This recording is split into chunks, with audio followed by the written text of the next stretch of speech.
Boa noite, gente, tudo bem? Vamos lá, então. Estou feliz de volta a compartilhar uma palavra com vocês. Primeira palavra do ano, né? Eu também voltando de férias. E eu me esforcei bastante para tentar colocar nessa mensagem algumas coisas que o Senhor tem falado comigo. E a minha cabeça é meio estranha, gente. Às vezes eu acho que eu não vou conseguir passar a mensagem do jeito que pelo menos do jeito que eu penso. Mas eu vou me esforçar e eu creio que o Senhor vai dar da sua graça e vai dar tudo certo. Amém? O que eu quero compartilhar, né, como eu falei, é algo que eu tenho ouvido do Senhor e também de certa maneira, uma preocupação que tem se encostado no meu coração. E eu quero compartilhar para a gente poder pensar juntos a respeito disso. Eu acho que essa mensagem é muito mais algo desafiador, assim, sabe? Como se fosse algo para a gente pensar e refletir sobre isso. Às vezes é mais fácil você montar uma mensagem ou passar alguma coisa que é ensino, porque daí você vai, né, tintim por tintim, vai montando aquilo. Mas quando a ideia é tentar passar algo do coração e algo que eu acredito que tem a ver com os dias de agora, de coisas que estão acontecendo, eu sempre coloco a expectativa de que o Espírito Santo vai de fato fazer alguma coisa, e aí a gente começa a pensar juntos sobre isso. Talvez esse incômodo que tem tido no meu coração, ele passe a ser um incômodo no teu coração também. Uma coisa que está aqui batendo na minha mente possa começar a eventualmente bater na sua mente também. E eu queria orar antes da gente começar de volta, mas eu queria que você refletisse por alguns segundos e pensasse com você mesmo e respondesse umas perguntas para você. Talvez essas perguntas, se você fosse falar no microfone da mesma maneira como se eu tivesse que falar no microfone, pode ser até que ela fosse um pouquinho diferente ou um pouco mais moldada para ser bonita, assim. Mas a gente precisa, e eu acredito, né, a gente precisa ser muito honesto com a gente mesmo, fazer como se fosse uma autoanálise. E eu espero que o Espírito Santo nos ajude a isso. Mas se eu te fizer a pergunta, o que você vem fazer aqui? De verdade, sim. Por que nós saímos de casa e a gente vem e se reúne aqui como igreja, né, um grupo? Por que você é crente? Por que nós somos crentes, né? Por que a gente frequenta essas reuniões caseiras, os cultos públicos, né? O que a gente está buscando? Então minha pergunta para você é essa: o que você de verdade tem buscado todas as vezes que você deseja se conectar com Deus? E eu queria, enquanto você pensa, e eu já pensei muito, né, disso, eu queria orar. Então se você quiser pôr a mão no seu coração aí, mas a minha esperança na verdade é que o Espírito Santo possa mexer com alguma coisa aí dentro de nós, dentro do nosso coração, dentro da nossa mente. Porque a verdade é o seguinte, né, irmão? Você pode tentar até mentir para você mesmo, mas o Espírito Santo sabe o porquê que você vem aqui, né?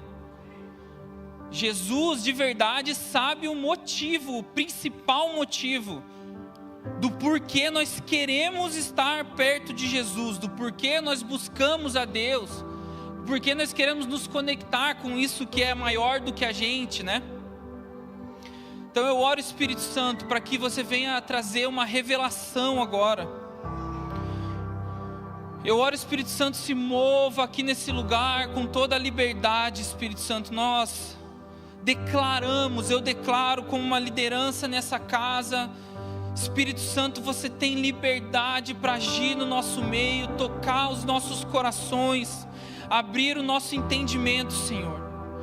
E eu peço, Espírito Santo, que o teu toque seja um toque de verdade agora dentro da minha vida e na vida dos meus irmãos, para que de fato todos os tapetes sejam levantados, todas as luzes acesas para a gente poder entender o motivo que nós temos buscado você. Nos ajuda, Espírito Santo, nos ajuda a entender que durante esse tempo você venha mover no nosso meio. Nós dependemos de você, Espírito Santo, nós declaramos isso. Nós dependemos de você, Espírito Santo, do seu agir, porque nós não viemos aqui para ouvir só uma palavra, uma palestra, mas nós nos entregamos a nos conectar com você, Espírito Santo, aguardando de fato uma resposta sua. E eu creio, Espírito Santo, que você fará isso. Eu creio, Espírito Santo. Toca os nossos corações hoje, Espírito Santo. Fala conosco, fala conosco. Eu oro em nome de Jesus. Então, irmãos, o que de fato você tem buscado? Provavelmente, se nós estamos aqui em um culto, evangélico, a tua resposta pelo menos está conectada com aquela coisa tipo, nós não estamos sozinhos nesse planeta, Tem alguma coisa que é maior do que eu entendi que existe algo além do que somente os olhos podem ver, somente do que a ciência pode provar. E eu gosto do Timothy Keller, não sei se você já leu aquele livro de apologética, Fé na Era do Ceticismo, onde ele começa a construir que a ciência ela vai buscando comprovações a respeito do que nós não estamos sozinhos aqui, mas a verdade é que nunca vai chegar, a ciência nunca vai conseguir chegar na prova da existência de Deus, porque senão teria que ser contra a própria Bíblia, que fala que sem a fé nós não podemos agradar ao Senhor. E se nós provamos cientificamente que existe Deus, a gente já não precisa mais de fé. E olha que medo, irmãos? Jesus falou, quando eu voltar, será que eu vou encontrar fé na terra? Então, muitas vezes nós se apoiamos a várias coisas que são muito científicas. E a gente vai deixando de lado um pouco essa carga de que nós precisamos, de fato, crer, aplicar a fé, para podermos nos conectar com o Senhor. E nesse livro, o Timothy Keller, ele fala de que a ciência ela vai até chegar a um determinado ponto, onde na verdade a única coisa que ela consegue fazer é apontar para algo. Ou seja, não existe uma prova científica, mas chega em algum momento que você fala, a única explicação para isso é porque precisa existir alguém. Precisa ter alguém maior do que isso tudo. Na própria criação do universo, foi se estudando as teorias e o que aconteceu, até que chega num momento que parece que em algum momento ali, em bilhões e bilhões de anos, começou a ter vida. Gente, alguém tem que ligar esse interruptor.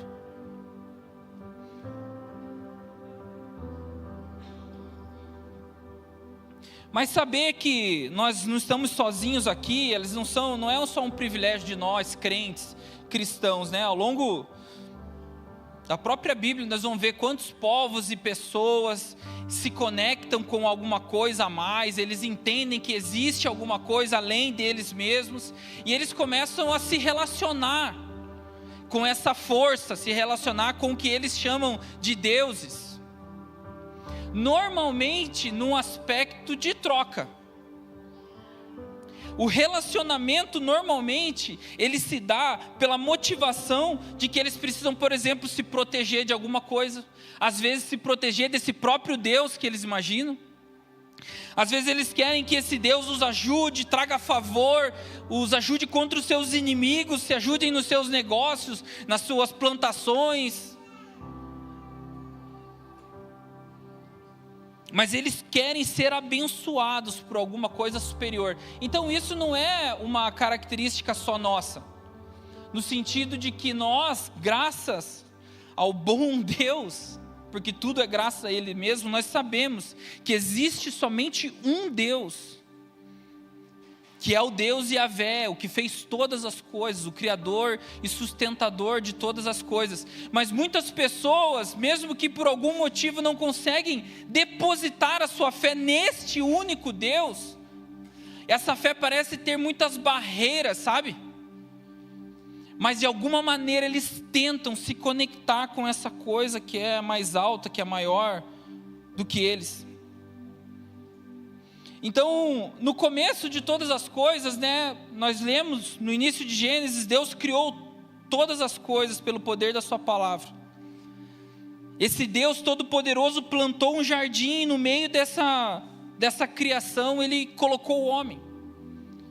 Então, depois de criar todas as coisas, Ele cria o homem à sua imagem e semelhança e coloca dentro desse jardim. E Ele fala que o objetivo desse homem lá seria cultivar e guardar. Então, irmão, se você leu, você pelo menos largou na leitura da Bíblia, você tem que ter chego nessa parte, né? A gente está falando bem do comecinho. Mas sabe que coisa doida eu vou compartilhar com vocês, né? A gente foi passear nas férias e a gente foi num negócio da NASA, lá em Gramado, muito legal. Quem já foi lá, quem foi para Gramado, né, pode ir nesse lugar, é muito legal. E lá você também tem um planetário. E nesse planetário você senta numas cadeiras e é um lugar meio redondo, só que ele é todo de projeção assim. Então a tua cadeira ela fica meio que voltada para cima e eles começam a fazer uma projeção a respeito, né, do cosmos ali, dos planetas. É a mesma projeção que eles usam lá no Museu de História Natural de Nova York. E aí eles começam a mostrar, né, a Terra e as suas luas, e aquilo começa a se expandir, e das galáxias, e nós somos uma pequena galáxia dentro de uma rede de galáxias. Meu Deus, você pensa naquilo e fala, cara, como? Primeiro que isso tudo foi criado pela palavra de Deus, logo nesse comecinho aí, nesses primeiros capítulos de Gênesis. Deus, de uma maneira estrondosa e poderosa, Ele cria algo que o homem não faz a menor ideia de até onde isso chega. Nem os principais cientistas lá e os telescópios que conseguem enxergar a uma distância que eu não sei nem falar o quanto é. Mas isso, uma coisa é fato, eles acreditam que eles nem sabem que se o universo tem fim. E nós estamos no meio disso e nós não somos absolutamente nada. Mas nós depositamos fé de que foi um Deus que nos criou, que colocou um jardim no meio dessa terrinha, no único lugar que pode ter vida em toda essa imensidão que a gente não consegue nem imaginar. E Ele fez o homem e falou, o que eu quero é que você cultive e guarde esse lugar. E a gente pode aprender duas coisas sobre isso. A primeira é que quando fala de cultivar, a gente já fala, né, o trabalho, ele não é fruto do pecado. Glória a Deus. Adão já cultivava o jardim. Ele já mexia com a terra.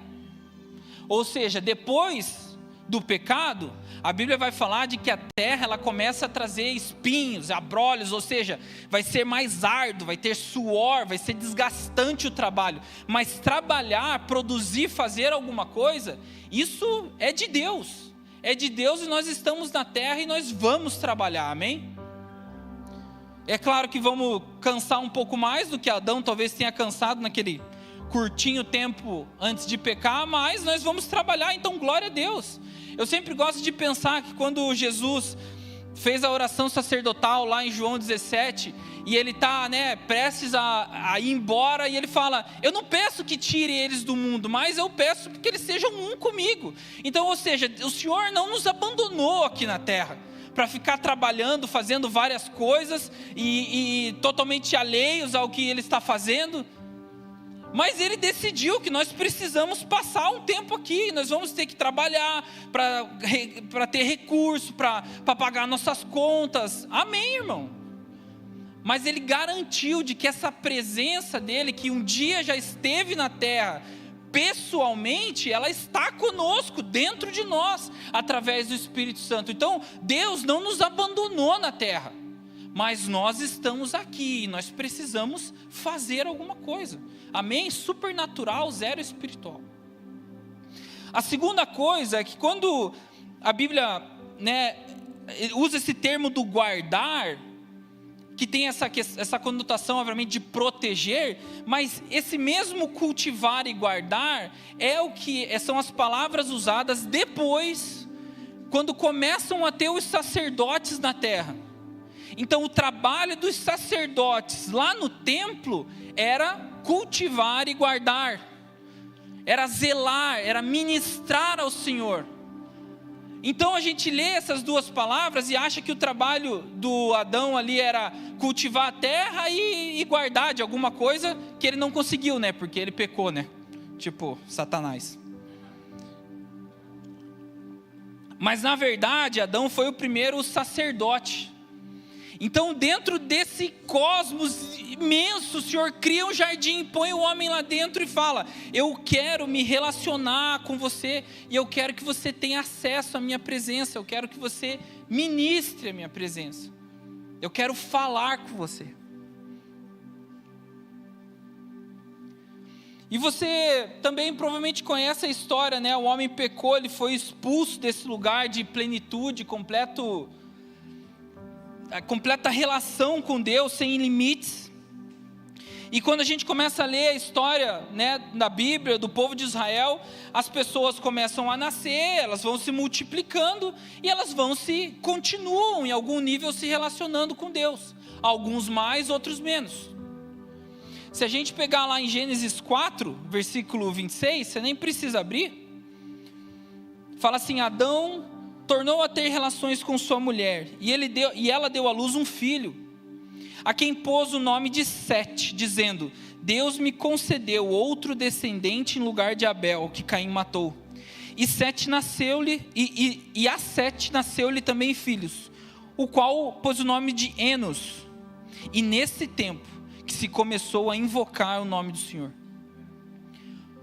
O homem começa a voltar, mesmo depois da queda, a tentar se conectar com aquela relação que ele tinha quebrado com Deus, depois do pecado.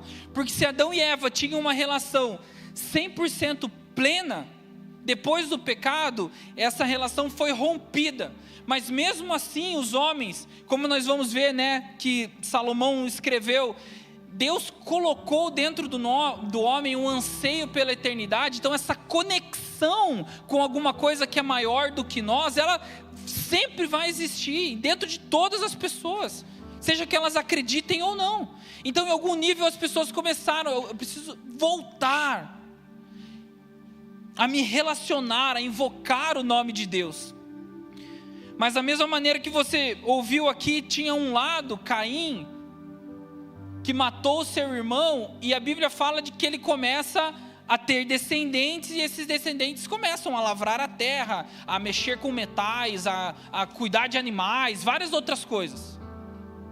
Mas aqui na descendência de Sete, falam que eles começam a invocar o nome do Senhor. Então essa mesma pergunta que eu fiz para nós, para você, por que você busca Deus? Por que você vem aqui? Qual que é o teu objetivo com isso? A gente poderia perguntar para todas as pessoas descritas na Bíblia: ô Abraão, por que você busca Deus? Ô Enos, por que você começou a buscar Deus? Ô Davi, por que você busca Deus? Por que você quer chegar perto de Deus? Todas as pessoas em algum nível, como eu falei, tendem a se inclinar a essa coisa maior que a gente não entende, porque todos os homens, mesmo aqueles, como eu disse, podem se declarar ateus, enfim, eles têm dentro deles o anseio pela eternidade, e isso vai ser sempre como se fosse um fio condutor do homem a Deus. O problema é que muitas vezes tem muitos obstáculos entre esses homens e Deus, e como eu falei também, da mesma maneira que aqueles homens do passado queriam se conectar com Deus verdadeiro, mas não conseguiam. E aí eles faziam imagens, eles achavam que o sol era Deus, ou a natureza tinha algum tipo de divindade, mas sempre eles querem se conectar com Deus. Mas e nós aqui então, qual que é o motivo? O que te leva a vir aqui? Isso de verdade, irmãos, você vai entender onde eu quero chegar. Isso tem me feito refletir muito, sabe? Porque hoje está sendo oferecida muitas motivações do porquê o homem precisa se relacionar com Deus. Hoje, irmãos, a gente está vivendo uma sociedade onde existem muitas narrativas, sabe? Por isso que eu falei, irmão, essa mensagem ela não é tão teológica. Mas existem muitas narrativas, as pessoas defendem motivações para várias coisas. E dentro desse grupo, que é o grupo evangélico, existe também pessoas, obviamente, principalmente as lideranças, defendendo o motivo do porquê você e eu, porquê nós devemos se achegar a Deus. Qual é o motivo de você se achegar a Deus? Tem gente que eles estão tendo uma narrativa, é uma maneira de contar a história. Mas nós precisamos ser críticos e ouvir tudo o que tem sido posto na nossa frente, seja na internet, seja, né, na rua, seja pelas revistas. Eu acho que mais principalmente pela internet, né, que é a coisa que às vezes uma coisa tão simples e sem valor vira um absurdo. A gente precisa ser críticos e falar por que estão falando que eu preciso conhecer Deus por X, Y, Z coisas. E eu quero tentar te ajudar a construir um pensamento crítico a respeito de todas as coisas, ou pelo menos alguma parte delas. Quem sou eu para falar? Vou te ajudar com todas as coisas, misericórdia. Mas talvez uma delas, ou parte delas, talvez o que está me incomodando, eu quero, como eu falei, que você comece a se incomodar também. Eu quero te ajudar a ter um trilho de como nós podemos nos firmar em algo bíblico a respeito do porquê nós nos conectamos com Deus. E a gente não tem como sair de um outro ponto de partida que não seja Abraão, que é o cara onde Deus decidiu começar a construir uma coisa com ele. Então Abraão, ele foi o pai da fé.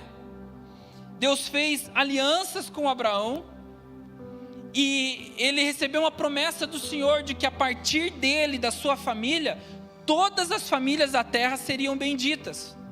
Então, glória a Deus por isso. Hoje nós entendemos que a nossa família, ela é bendita lá do início porque Deus decidiu fazer uma aliança com esse cara chamado Abraão. E eles foram se multiplicando, tendo filhos. A coisa foi vindo até chegar a nós. Mas o ponto importante aqui é de que ele era o pai da fé.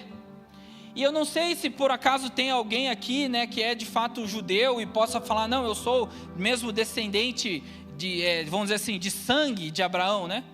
Mas eu acredito que se tiver, vão ser muito poucos, e talvez até não tenha. Mas nós, os gentios, né, aqueles que estão fora do povo de Israel, dos judeus, nós também podemos dizer que nós somos descendentes dele. Descendentes pela fé, uma descendência espiritual. Porque essa promessa, quando ele falou, a partir de você serão benditas todas as famílias da terra, um braço disso era a descendência natural, com o povo de Israel. O outro braço desse era essa descendência espiritual. Essa descendência dos homens que, da mesma maneira que Abraão, aplicam a fé em que existe um Deus que fez promessas para nós. E a partir da fé nós somos justificados. Hoje nós sabemos que se nós acreditamos, depositamos a fé em que Jesus, descendente de Davi, descendente de Abraão, veio até a terra, mas na verdade ele era filho de Deus. Ele morreu por nós para que nós pudéssemos ser livres do pecado. Nós depositamos a nossa fé e nós somos justos através dessa aliança. Mas quando a gente olha a história de Abraão e nós tentamos conectar o que esse cara, o primeiro de todos, o pai da fé, como ele viveu e como ele desfrutou dessa herança, dessa aliança que ele teve com o próprio Deus, é o primeiro pessoa. O que Abraão teve de bom, como que ele viveu?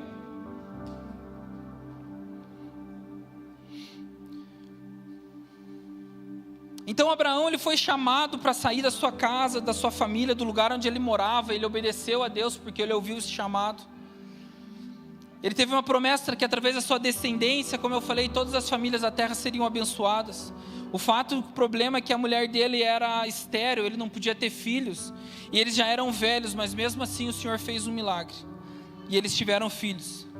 E Abraão, quando você olha a história dele, fica claro de que ele foi um cara muito grande e próspero na terra em que ele habitava. Ele era respeitado, ele era temido por reis que habitavam aquele lugar, aquela terra de Canaã, que foi a terra em que o Senhor prometeu que daria às descendências dele. Ele ganhou muitas guerras, ele libertou muitas pessoas da escravidão. E em Gênesis 13:2 fala que Abraão era muito rico. Ele possuía gado, prata e ouro.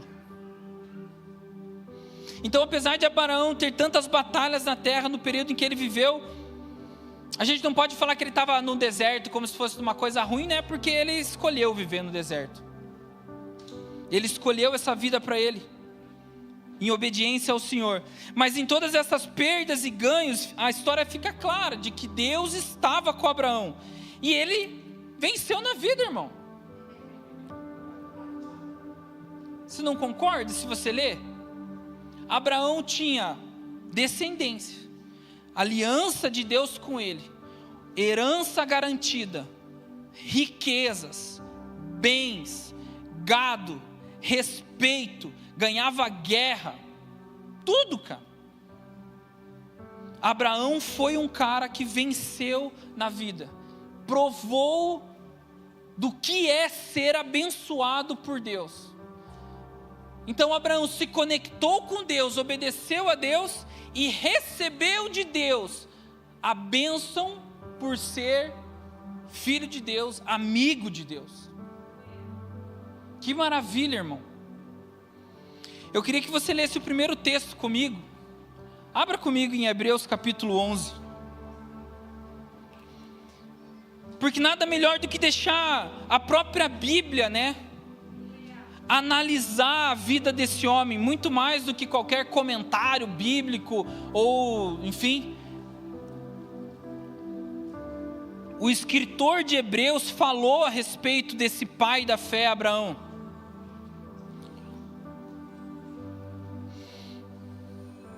Hoje nós vamos ler, eu acho que poucos textos juntos, mas alguns textos são grandes.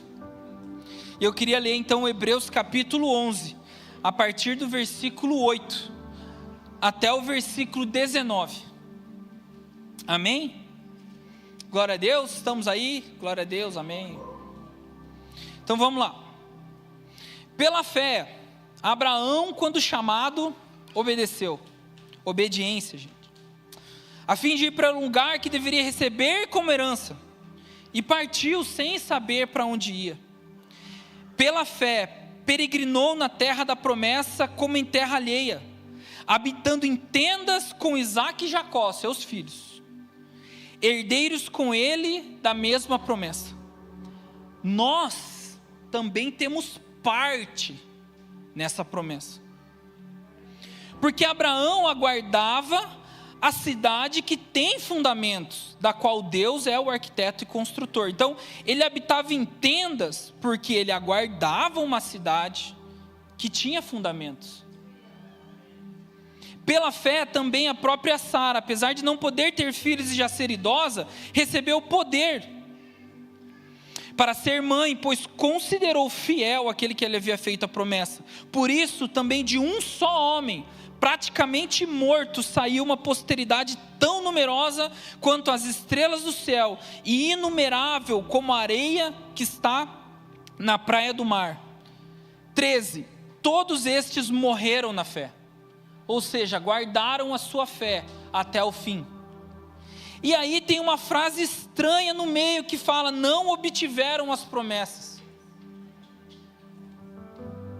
mas viram-na de longe e se alegraram com elas, confessando que eram peregrinos e estrangeiros na terra. Porque os que falam desse modo manifestam estar procurando uma pátria, e se na verdade se lembrassem daquela de onde saíram, teriam oportunidade para voltar. Mas agora desejam uma pátria superior, isto é, celestial.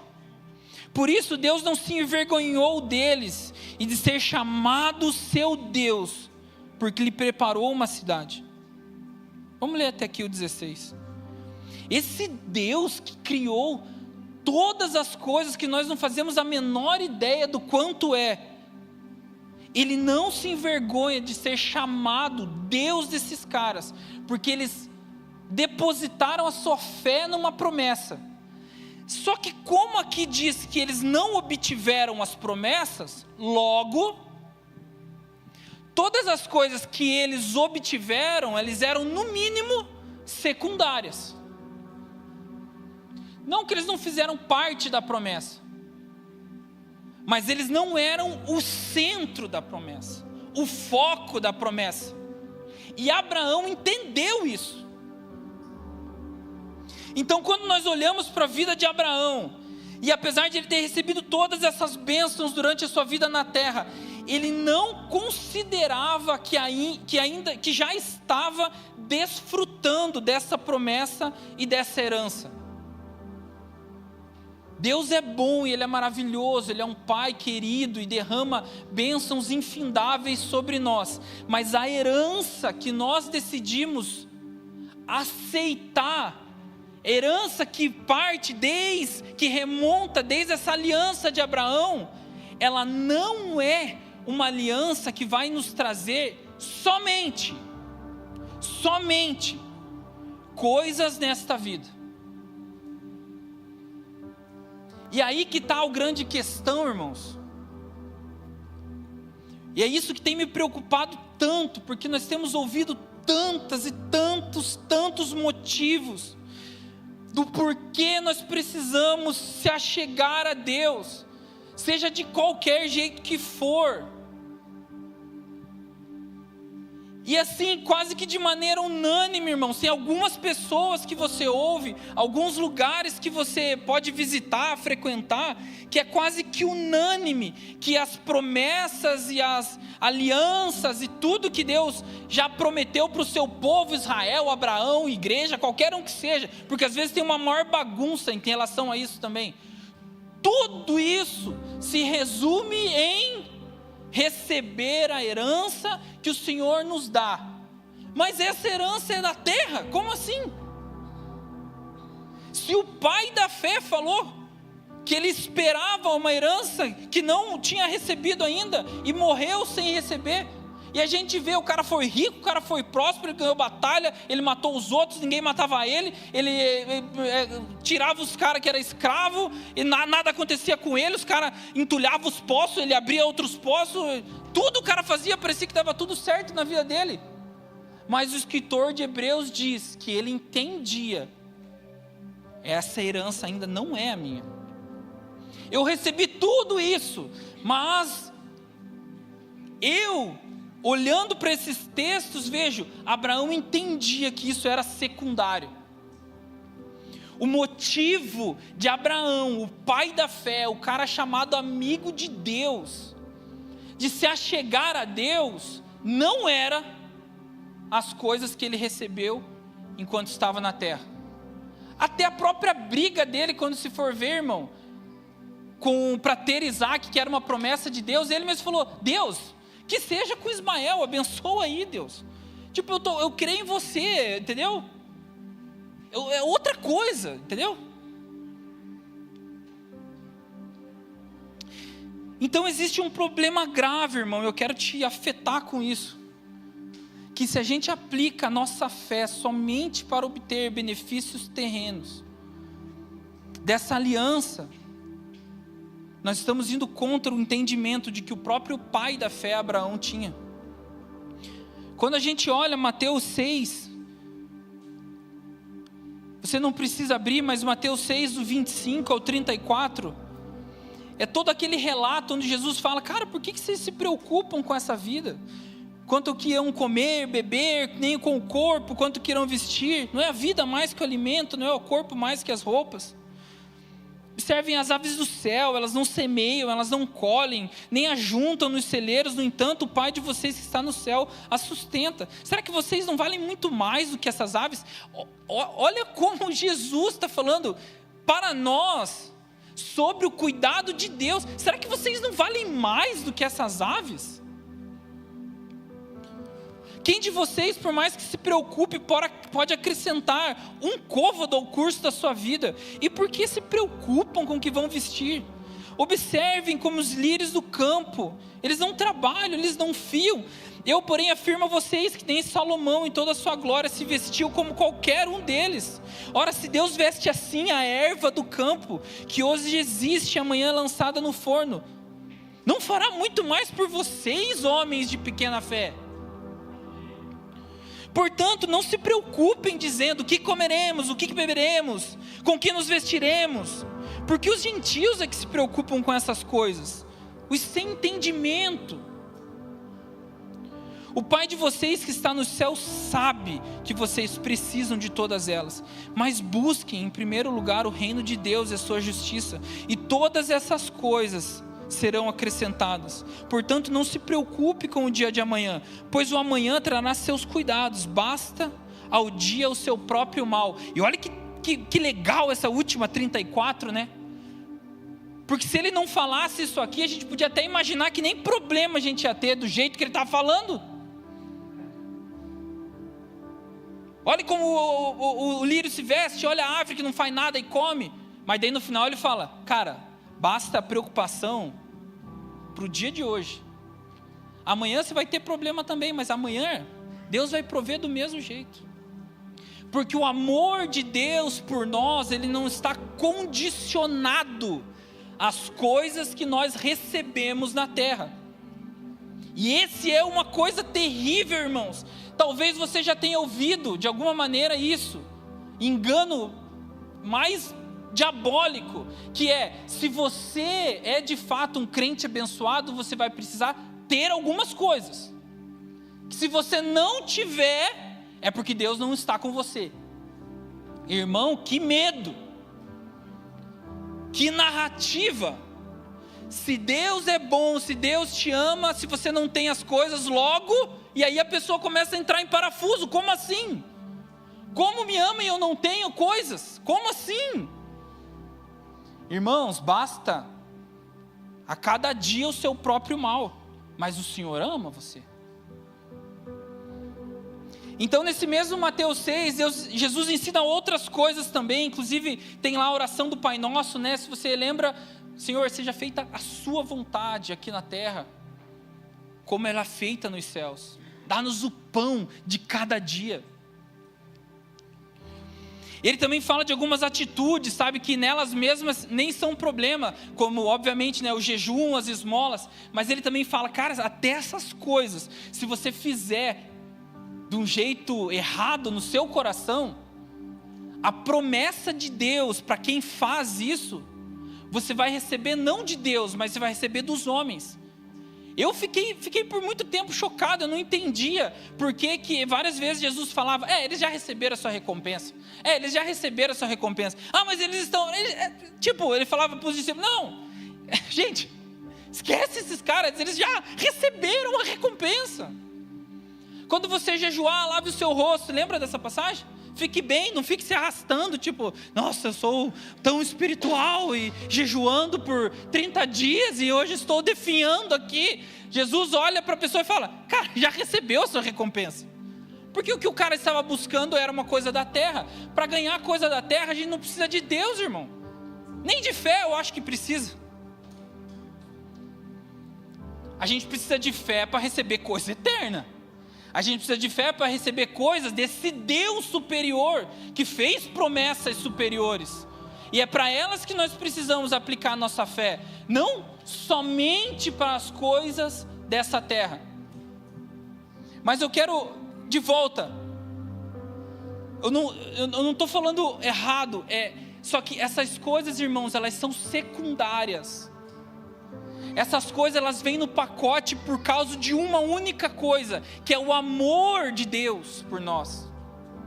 É a misericórdia dele que se derrama sobre nós, que faz com que mesmo sendo tão ruins, ele ainda nos ama. E mesmo tendo dias maus, que a gente vai se preocupar com um de cada vez, ele ainda nos ama.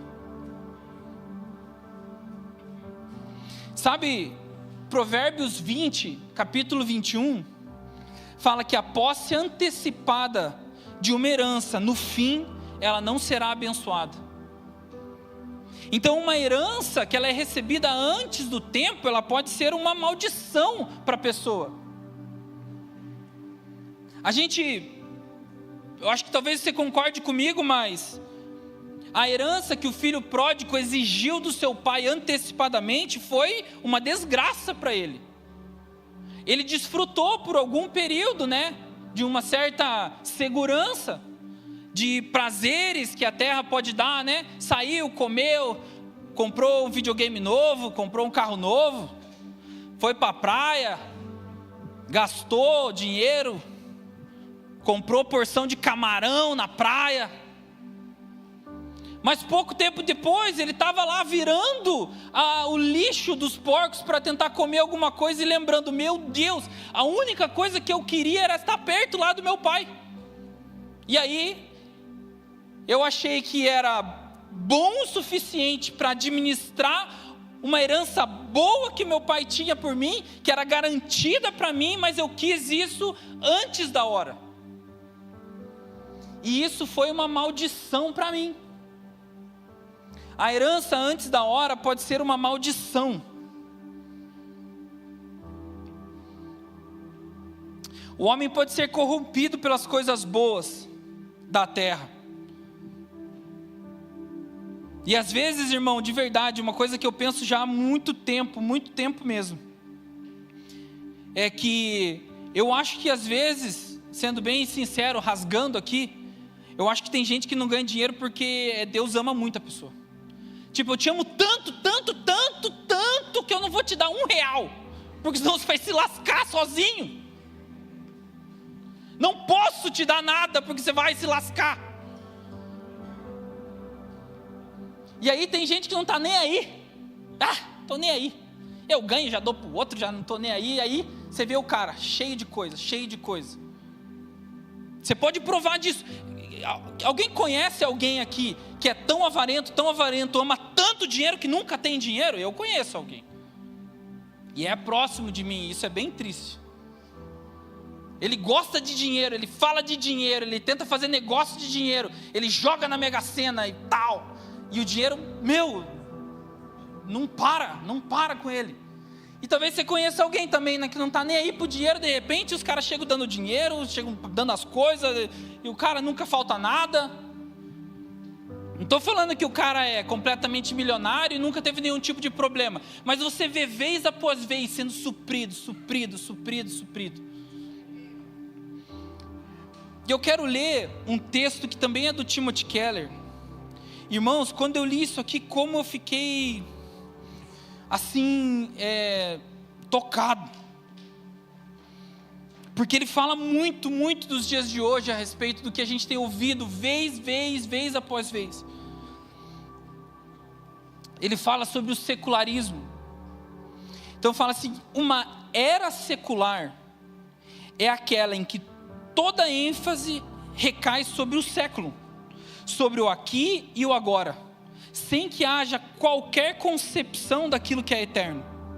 O sentido da vida, orientação e felicidade são entendidos e buscados na prosperidade econômica, no conforto material e na realização emocional do presente. E ele fala, uma sociedade pode ter um estado secular, mesmo havendo poucas pessoas de mentalidade secular em um país. Indivíduos que podem professar uma fé religiosa. Presta atenção, irmão, porque é bom ler Timothy Keller, porque você parece inteligente, né? Indivíduos podem professar uma fé religiosa e se dizer não seculares. Até aí tudo bem, né? Sou crente, eu não sou secular. Entenda aqui que não é que eu estou falando assim, secular, coisa do mundo, coisa de Deus, tá? Secular é aquilo ali, ó, as coisas que se voltam para o hoje. Então, nada mais comum de alguém falar, eu sou cristão, eu tenho uma promessa que é eterna, eu vou receber um galardão que é em outro lugar. Vou falar outro lugar para ficar mais fácil, mas vocês sabem que o lugar é aqui, né, irmão? Jesus volta para a terra, amém? Nós não subimos para nada, nós ficamos aqui com Ele. Então, indivíduos podem professar uma fé religiosa e se dizer não seculares. Todavia, e aí essa palavra é ruim, na prática, a existência de Deus pode não ter impacto perceptível algum em suas decisões e condutas da vida. Isso acontece porque, em uma era secular, até mesmo as pessoas religiosas tendem a escolher namorados e cônjuges, profissões e amizades, e a tomar decisões financeiras, sem ter outro objetivo maior do que a própria felicidade pessoal no presente. Sacrificar a paz e a riqueza pessoal em favor de causas transcendentes se torna algo raro, mesmo entre quem afirma crer em valores absolutos e na eternidade. Mesmo que você não seja uma pessoa secular, a era secular consegue esgaçar a fé, até ela ser vista como apenas uma opção na vida, ao lado do emprego, da diversão, dos hobbies, da política, e não como uma estrutura abrangente que determina todas as escolhas da vida. Então, quando nós nos colocamos num lugar onde nós não conseguimos aplicar essa fé em algo que é transcendente, em algo que está maior do que nós, em promessas superiores, de um recebimento de uma herança que não está nem aqui, mas em um lugar celestial, e nós usamos todo esse pacote que a Bíblia nos oferece, somente para receber benefícios para essa vida, nós somos completamente seculares, porque nós colocamos no mesmo parâmetro ler a Bíblia e fazer uma pós-graduação, por exemplo, ler a Bíblia e fazer uma boa reunião de negócio. Eu posso ler a Bíblia e, sei lá, pesquisar coisas na internet. Nós não podemos usar o conhecimento que pelo menos nós que estamos nessa sala aqui, que temos uma Bíblia aí com você, seja na eletrônica ou de papel, não importa, importa que seja a Bíblia de verdade. Nós não podemos usar tudo isso só para ter benefícios na terra. E qual é o alerta que eu vou fazer de volta? Nós ouvimos vez após vez uma narrativa de lugares grandes, muitas pessoas que falam que você precisa sim ir para a igreja, você precisa sim dar o seu dízimo, você precisa sim frequentar uma célula, precisa sim ir na reunião de oração. Tudo para quê? Para que a sua vida aqui na terra seja melhor. E nós buscamos a Deus, nós vamos para a casa de Deus, nós oramos, nós fomos nas células, nós vamos em qualquer lugar, com o final de que eu quero ter uma vida boa aqui. Por isso dessa pergunta, o que eu venho fazer aqui? Bom, eu preciso ser sincero comigo mesmo. O que eu estou esperando de Deus? Quando eu venho aqui, o que eu estou esperando? O que eu quero que Ele me dê? O que eu quero que Ele me entregue? Será que eu fiz um pedido especial para o Senhor nesse domingo e fui até a igreja para ouvir algo do Senhor que vai ser a única coisa que eu quero ouvir? Sim, Senhor, você vai receber o que você quer, né? Porque normalmente a gente faz um pedido esperando uma única resposta, né? Que é sim, Senhor. Como se Deus fosse o nosso servo, e não nós somos os servos dele. Quando nós falamos isoladamente, né, que nós somos filhos de Deus, reino de sacerdote, povo escolhido e tal, ou quando você recebe promessas, né, de que o seu ano será incrível, maravilhoso, nenhum mal chegará à sua tenda e você vai ser incrível e tudo, e nós esquecemos que a Bíblia é um livro de 1000 folhas. Como que nós se apegamos a promessas que são de Deus, sim, sem levar em consideração as outras 958 folhas? Nós precisamos saber da história completa, irmão, para conseguir colocar a nível, bênção e maldição. O que o meu Senhor fez na terra, o que Ele recebeu por isso, o que os meus heróis da fé fizeram, o porquê eles se relacionaram com Deus, o que eles receberam, o que estava em jogo. Eu gosto, sabe, de apologética, que é esse lance da... Quando eu falo apologética também parece ser, super teólogo, né? Mas apologética é o lance da defesa da fé, né? Eu gosto disso. E eu acho que você já deve ter ouvido, porque eu acho que esse cara é bem famoso, apesar de não saber o nome dele. Tem muitos vídeos na internet que ele, discute com universitários a respeito da fé. Alguém já viu? Eu não vou saber o nome, né? Mas é legal assim, né? E aí, uma vez eu ouvi um que os caras falaram, mas como que vai saber que esse livro aí é verdadeiro, essa fé é verdadeira? Eu falava, todos os apóstolos que estavam com Jesus morreram defendendo isso como sendo uma verdade absoluta e completa.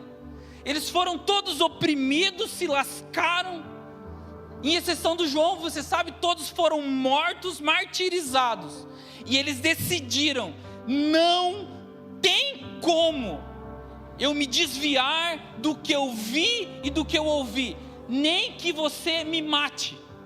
Ninguém faz isso por uma coisa que é mentira. Ninguém faz, irmão. Por isso que se algum dia, que a gente não sabe se vai chegar em nós ou não, mas se chegar algum dia em nós, opressão tamanha, onde a gente vai precisar falar sim ou não, não é, Gerson? Sim ou não a respeito disso, qual vai ser a resposta? Se a fé está baseada em o Senhor fazer coisas para mim nessa terra, como o ímpio se levantará contra a minha tenda e vai me matar se eu falar que não creio? Eu logo já falo que não creio, porque daí no meu coração o Senhor sabe. No meu coração Ele sabe que eu creio. Eu só falei para ficar vivo.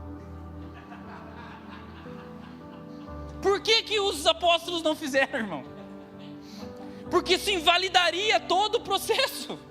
Simplesmente se aqueles caras, pescadores, que às vezes a gente lê e acha que a gente até é um pouco melhor, se esses caras tiverem falseado na defesa da fé que eles tinham, nós não teríamos nada hoje, irmão. A fé é disso. Então nós não podemos pegar, pelo amor de Deus, não ouça versículos isolados de promessas de Deus, achando que isso é somente isso a Bíblia tem. Não faça, não se engane, não caia no engano do secularismo desse mundo, onde quer encher as igrejas com milhares e milhares de pessoas, que pagam milhares e milhares de reais por muitas coisas, só para ouvir uma palavra boa, para ouvir uma promessa boa, desse Deus maquiado, que te formou no meio dessa imensidão desse cosmos que não existe. Não, mas Ele criou alguém porque Ele queria dar tudo para Ele. Não, irmão, não faz sentido isso, irmão. Por favor, não seja ingênuo. Não seja ingênuo. Eu acho que um dos textos mais usados nessa defesa é Deuteronômio 28.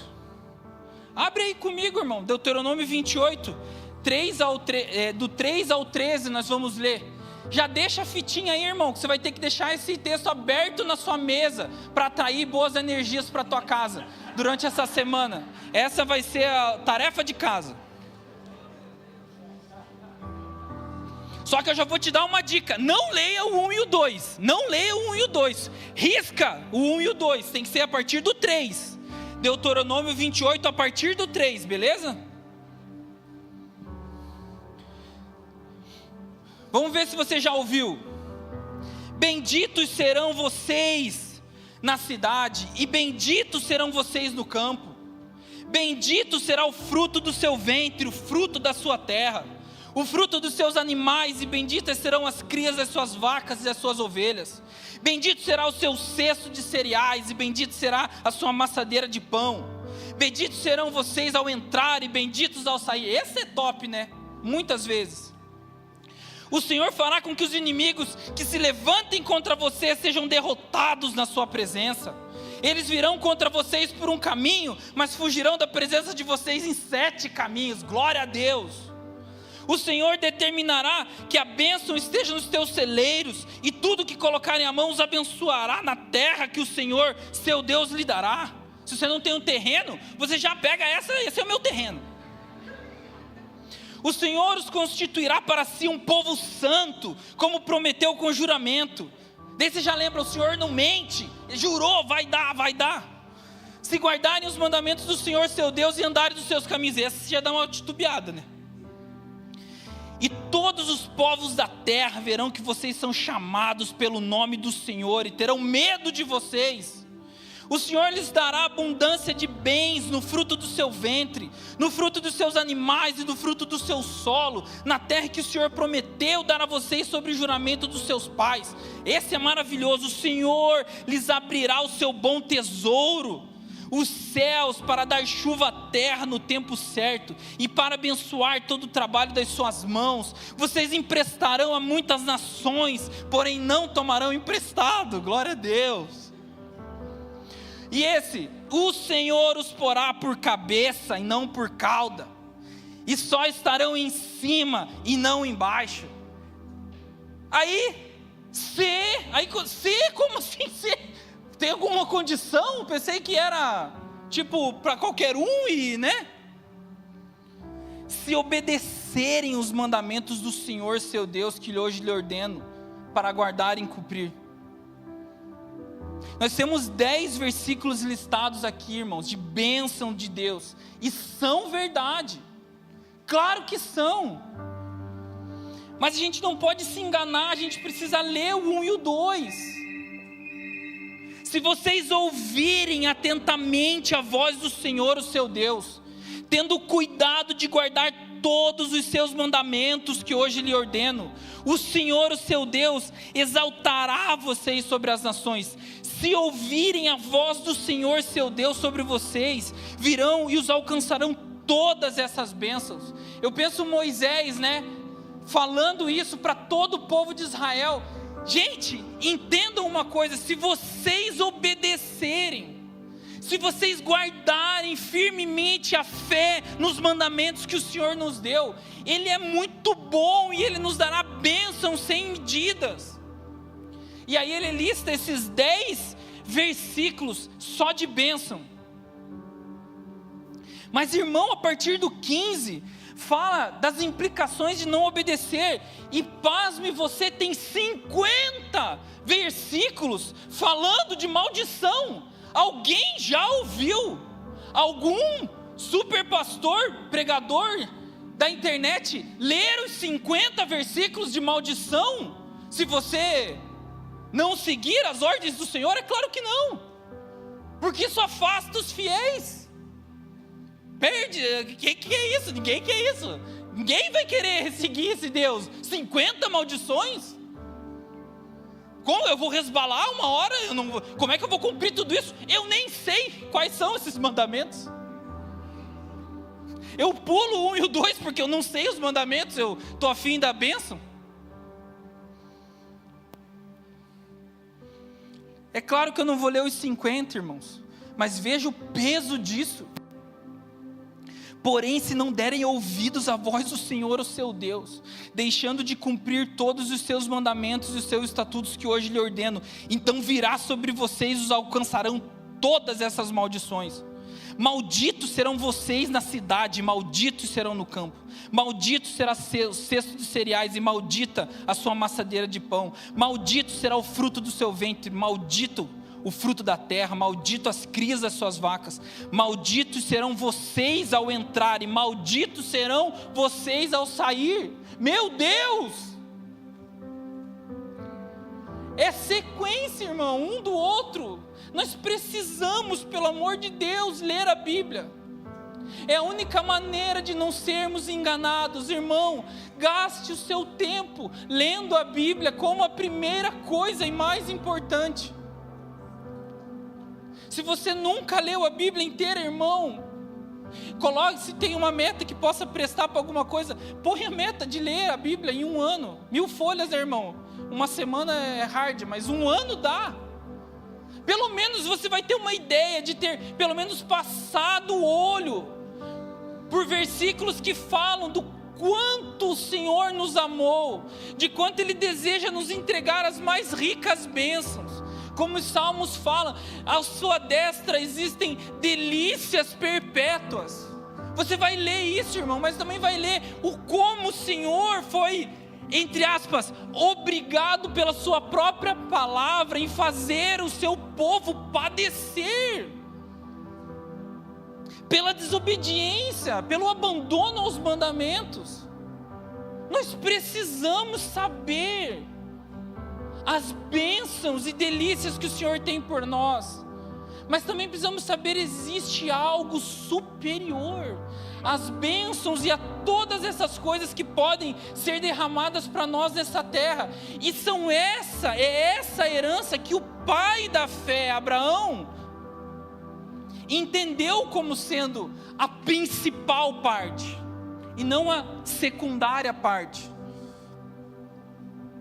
Olha o 63, irmão, assim, não é de chorar, assim como o Senhor tinha prazer em fazer bem a vocês, e torná-los mais numerosos, assim também o Senhor terá prazer em destruir e fazê-los padecer.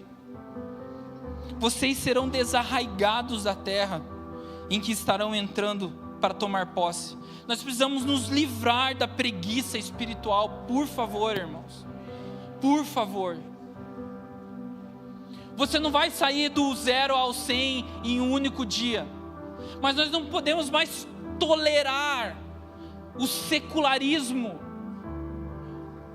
o desejo de ter uma vida melhor aqui, mesmo que eu precise negociar coisas da minha herança futura. Quando o próprio escritor de Hebreus fala de que alguns eles chegam a provar das bênçãos do mundo vindouro, da mesma maneira que nós podemos sim, de alguma maneira, acessar coisas que são para frente, irmão. Eu gosto de pensar cara, por que Deus cura? Tá, isso é meu, tá? Você só ouve aí. Cara, por que será que Deus cura, né? Tipo, por que as pessoas são curadas? Cara, essa para mim é uma dessas coisas onde pela fé e a oração nós esticamos o braço e colocamos uma bênção lá do mundo restaurado e trazemos para cá. Não existirá mais doença, não existirá, a morte já não existirá mais. E nós conseguimos pela fé acessar esses bens vindouros e trazemos para cá. Mas irmãos, eu vou te falar a verdade, que mais do que qualquer bênção que nós podemos puxar de lá para cá, irmãos, vai ter um dia onde nós desfrutaremos da presença do Senhor como nunca. Nós o veremos como Ele é, nós desfrutaremos de todo ambiente de glória. E eu acho que essa tem que ser a nossa prioridade. Se nós temos uma ficha para gastar em puxar alguma coisa de lá para cá, irmão, não puxa a bênção, puxa Deus para cá. Puxa a presença dEle para cá, puxa a voz dEle para cá, puxa a luz dEle que, como eu falei, Ele criou todo esse cosmos inesgotável, milhares e milhares e milhões, sei lá quantos bilhões de sóis que existem em todos os lugares, e a Bíblia fala que o sol se apagará. Sabe por quê, irmão? Porque Ele vai estar lá, e não tem ninguém que possa superar Jesus em brilho, poder e esplendor. Se tem alguma ficha, irmão, gasta com isso. Não gasta, cara. Não sei se você sabe, mas todas as pessoas que foram curadas, elas ainda morreram. Pá. É triste, mas é verdade. É verdade. Sabe, irmãos, preguiça espiritual.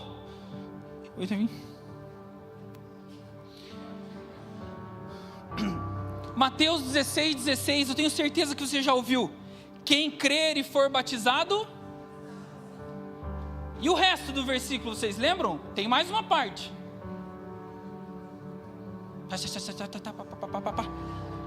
Quem não crer será condenado. Um versículo tão curto que nós temos todos de cabeça. Quem crer e for batizado será salvo. Quem não crer será condenado. Esquece o condenado, esquece o não crer. Vamos se agarrar no crer e será salvo. Irmãos, a gente tem que fazer umas perguntas para a gente tirar de nós a preguiça espiritual. Crer no quê? O que implica crer? Será que o crer é só vir na frente e levantar a mão? Creu? Não, irmão. Temos que ler as outras 1000 páginas que falam o que é crer. Quais são as implicações de quem crê? Qual é o preço calculado para aqueles que creem? Para que eles não comecem a empreitada da vida cristã e não queiram desistir no meio por causa que é pesado demais. Se você não conseguiu fazer essa análise, é quando Jesus fala assim: não comece o empreendimento, não comece a construir uma torre se você não tiver dinheiro para terminar, porque vão zombar de você. Crer, tudo custa isso, crer custa isso. O crer custa entregar as coisas, o crer custa morrer, o crer custa carregar a sua cruz, como a Paty falou. O crer está ligado a uma vida crucificada, não é o crer, eu creio, eu sei, resolveu a vida. Então o que acontece? Você vai nos lugares, você ouve as mensagens e aqueles figurinha no WhatsApp, que é o cara jogando uma rede assim, e aparece a mensagem no meio: quem crer será salvo. Glória a Deus. Crer implica em coisas. Ser batizado não é um caldo só, irmão. Ser batizado, independente se é numa piscina quentinha, se é lá no Rio Jordão, o batizado é o sinal de que eu morri para mim mesmo e Cristo vive em mim. Eu decidi viver a mesma vida que o meu Cristo viveu na terra, que se entregou a sua vida pelos seus irmãos. A vida que nós escolhemos e nós professamos isso através do batismo, é a vida que Jesus largou tudo que ele tinha nos céus e veio na terra, e falou que não julgou ser bom manter todos os benefícios que ele tinha nos céus, mas ele preferiu padecer no meio dos homens. Por quê? Por amor a nós que nem o conhecíamos ainda. Olha que amor maravilhoso, mas o batismo tem a ver com isso.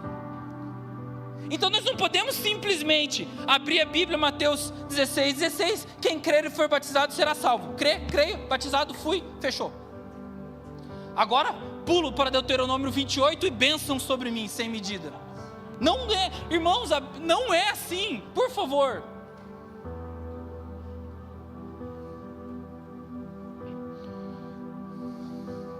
Não vamos mentir para nós mesmos. Talvez olhando tudo isso você possa até perguntar: pô, Eros, mas então, Deus não liga então de ser usado? As pessoas estão usando Deus. As pessoas estão se beneficiando de todas as bênçãos, porque eu conheço uma pessoa que sim, a vida dele é meio quebrada, mas ele faz algumas coisas bíblicas e a vida dele é muito boa. Então você está falando que ele está enganando Deus e Deus está deixando? Como assim? Como que Deus vai deixar ser enganado, irmãos? Deus não é homem. Deus não pensa do jeito que a gente pensa, irmãos. Entenda, toda a humanidade está vivendo em um período que se chama misericórdia e graça de Deus. Pedro vai falar disso quando questionam para ele: mas nada mudou desde que tudo isso que você está falando aconteceu. Esse lance de volta nem vai acontecer, nada mudou. Ele fala: não pensem assim, ele não demora. Logo ele vai voltar, mas entenda, ele está sendo misericordioso para que todas as pessoas alcancem a misericórdia. E vamos lá, irmão, quem nunca usou Deus? No mínimo, se tiver algum santo aqui, vai poder falar que quando se converteu, pelo menos, estava usando Deus para fugir do inferno. Para falar o mínimo. Quando nós nos aproximamos da primeira vez, eu gosto de falar de que às vezes você nem sabe o que você precisa se arrepender, né? Você vem aqui, o pastor fala, eu me arrependo, repita, eu me arrependo de todos os meus pecados. A pessoa fala, eu me arrependo de todos os meus pecados. Se o cara fuma, bebe, bate na mulher, sei lá, ele pode, não, isso eu sei que é pecado. Mas tem coisas, irmãos, que você começa a descobrir andando. A primeira coisa que nós precisamos se arrepender é de que estar vivendo uma vida com as costas voltadas para Deus. Eu vivo a minha vida não levando em conta que existe Deus. Esse é o primeiro arrependimento de quem vai se converter. A partir daí, 1000 folhas, irmão. A nossa religião é do livro. 1000 folhas e vai precisar colocar a cara nas folhas. Não tem jeito. Tem que ler. Tem que ler. Mas talvez você se lembre quando você se aproximou de Deus a primeira vez. Não sei a sua história, né? Tanta gente aqui. Às vezes você estava completamente arrebentado, cara. Às vezes você estava completamente perdido. Longe de Deus, da família, de qualquer pessoa que seja. Pode ser que a sua vida estava uma desgraça completa quando você ouviu Jesus te chamando da primeira vez.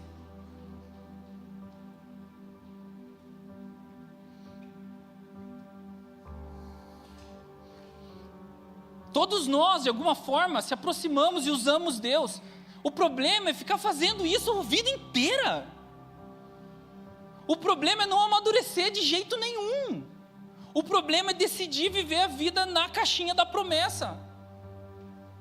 Não jogue ela fora, porque elas são verdadeiras. Mas faça uma caixa maior. Coloque promessas.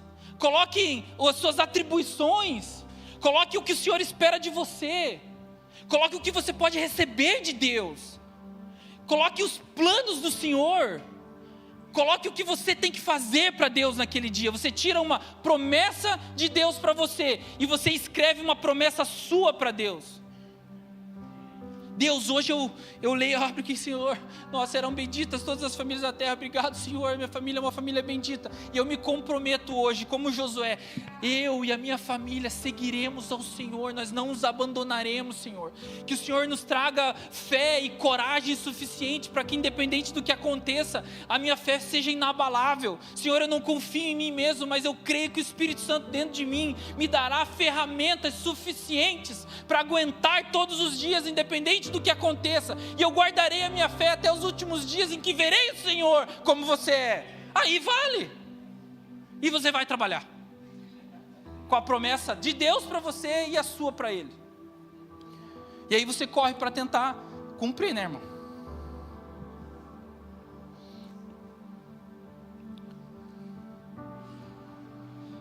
Pode ser que você chore, irmão, no louvor, lembrando do dia que você só queria conhecer Jesus, cara, nada mais importava.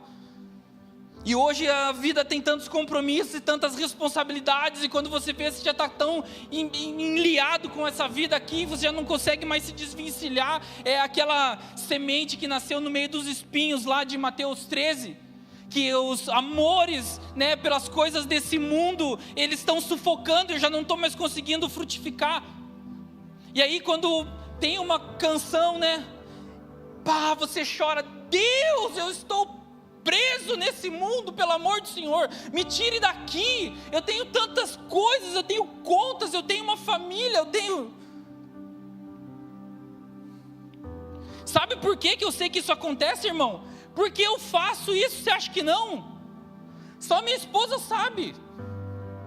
O quanto eu choro, cara, quando às vezes algumas coisas acontecem comigo, eu falo, Deus, aonde eu me perdi, Senhor, por favor, me faça voltar, me traga de volta, Jesus, por favor. Irmão, você não sabe, eu sou meio tão tanso às vezes. Vou contar uma história aqui. Eu sempre chamo a Andressa para assistir um filme, né? E aí eu duro 2 minutos, né? E durmo. E aí, esses dias atrás, ela me acordou, depois que já tinha dormido, E falou, veja esse filme comigo, veja esse filme comigo. Provavelmente ela já tinha assistido outro filme que eu dormi, e aí tinha colocado um outro filme. E aí eu acordei assim, e era uma cena de um cara dirigindo uma caminhonete, tipo no meio de um milharal, e areia, areia, areia, muita areia. Eu falei, pô, Andressa, eu já vi esse filme, cara. Você nunca lê, não lembra? É aquele filme... Interestelar, sabe? Sabe qual? Ninguém, se você não sabe, irmão, veja e seja tocado pelo Senhor. Mas, mano, é uma viagem cósmica, uma coisa louca, que o cara sai da terra, volta no tempo, é uma maluquice. Mas no meio desse filme, aí eu comecei a ver, porque o filme é bom, e aí eu perdi o sono, né? Aí a Andressa saiu do sofá, foi dormir no quarto, e aí determinada hora da terra, bem na hora, né, que o Senhor faz a esposa aparecer, ela desce, tá o filme acabando, e eu lá, chorando no sofá, meu Deus, e daí ela, meu Deus, o que está acontecendo, o que aconteceu é que eu lembrei, cara, que existe uma coisa que é muito maior do que eu, cara, que existe uma coisa que não está presa no tempo, nem para frente, nem para trás, e eu quero me conectar com isso, cara. Eu lembrei de Deus e comecei a chorar, por causa do filme, que era a maior maluquice que já existiu. Mas por quê, cara? Porque eu preciso disso, sabe? E todos nós precisamos, porque dentro de nós existe um anseio pela eternidade. A gente precisa dar espaço para isso, sair para fora. A gente precisa pedir ajuda para que o Espírito Santo nos ajude.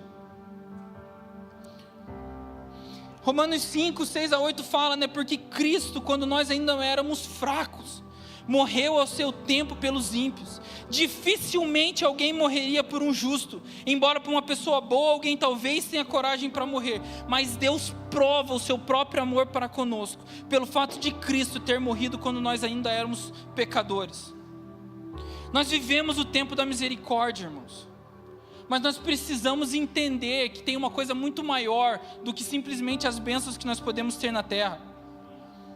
Lucas 12 fala aquela parábola em que um homem teve uma super colheita, e aí ele pegou e falou, o que eu vou fazer? Eu tenho tanta colheita, eu vou destruir os meus celeiros, eu vou construir celeiros novos, eu vou guardar tudo isso, toda essa plantação, tudo nessa colheita, e aí eu vou viver bem, porque eu tenho muita coisa. E a parábola termina com Deus falando, você é louco? Você é louco, hoje mesmo pode pedir sua alma, e você acha que a vida toda consiste nisso? Trabalhar, juntar coisas e viver, sei lá, um resto de, sei lá quanto tempo de vida bem? A Bíblia não fala se esse cara era crente ou se ele era ímpio, mas se ele era crente, possivelmente ele ia falar, o Senhor me abençoou com essa colheita farta, e agora eu vou guardar tudo isso e viver uma vida boa. E se ele fosse ímpio, ele podia falar, não, é minha inteligência mesmo, eu fui esperto, plantei na hora certa, comprei as máquinas, adubo e me deu muita colheita, e eu estou guardando e agora vou curtir. Mas o Senhor fala, você é louco, hoje mesmo pedirão a sua alma. Nós não podemos viver a vida achando que as coisas boas, dádivas de Deus, são somente para agora. Nós normalmente também temos a tendência de achar que o ímpio é melhor que nós, né? Ou porque, outra falácia, né, irmão? Outra mentira.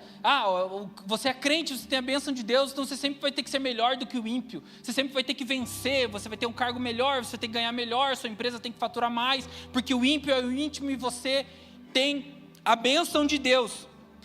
Mas na verdade as famílias estão sendo arrebentadas, porque ou elas realmente conseguem ganhar muita coisa, e aí não tem nada que faça com que eles se arrependam do que fazem, porque eles estão confiando 100% no que eles têm guardado, e aí a pessoa vive uma vida como se Deus fosse ele fosse abençoado, se Deus o abençoou, não precisa fazer mais nada. Isso é uma desgraça. Ou o outro lado, a pessoa que não recebe nada, não consegue, não prospera o suficiente, está falando todas as palavras, declarando todas as promessas todos os dias de manhã e nada acontece, porque no mesmo jeito que ela declara a promessa, ela peca deliberadamente, fazendo tudo o contrário do que a Bíblia fala, porque ela não leu o resto das 1000 páginas. E aí essa pessoa se frustra, ela se frustra com Deus, ela se frustra com a igreja, ela se frustra até com o cara que disse que ela tem que fazer isso para ser abençoada. E pode ser que a gente pense, então entre um e o outro melhor então ter as coisas, né? Já que os dois estão errados. Mas é pior ainda. Pensamento ruim.